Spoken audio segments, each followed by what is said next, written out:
He's asking for water. Give him some water to drink. He's dying. Cette femme en colère a faim et soif, tout comme ces manifestants.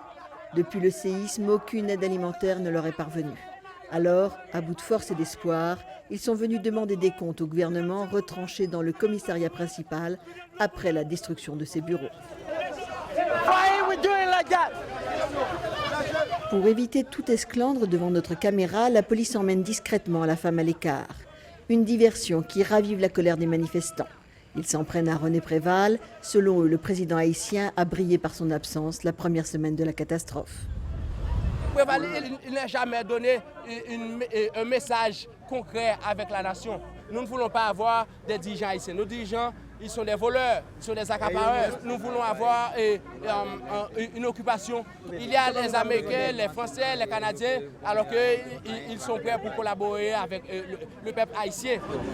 Un avis bien évidemment contesté par les ministres installés dans la cour du commissariat.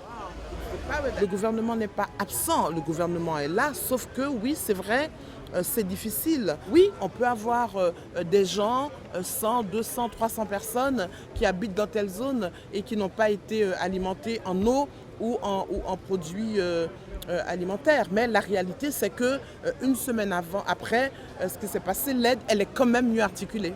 Une cellule de crise téléphonique a été mise en place depuis le séisme. État d'urgence aussi pour le gouvernement. La ministre de la Communication nous invite à aller les voir à l'ouvrage. Elle, c'est la ministre du Commerce, en blanc, avec les banques. Oui, bon, là, elle est en train de travailler.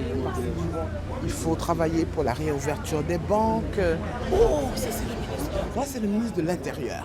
C'est vraiment le super ministre d'État pour le moment, parce que c'est vraiment lui qui coordonne toute l'action avec la communauté internationale. On va aller le voir. On ne peut pas tout de suite satisfaire toutes les demandes. Donc il peut y avoir certaines frustrations, mais nous savons aussi que la population commence à comprendre que le gouvernement s'est impliqué, qu'il entreprend un effort important de coordination de l'aide internationale. Une double implication réussie, direction le bureau du Premier ministre Jean-Max Bellerive.